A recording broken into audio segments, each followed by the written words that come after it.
and high in the canopy, such a pool provides an excellent home.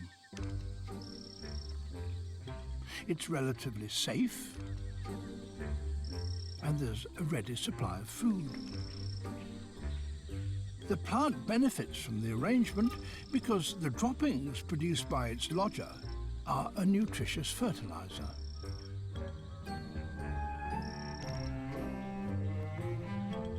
Bromeliads and the frogs that live in them are only one example of the complex relationships that abound in the rainforests.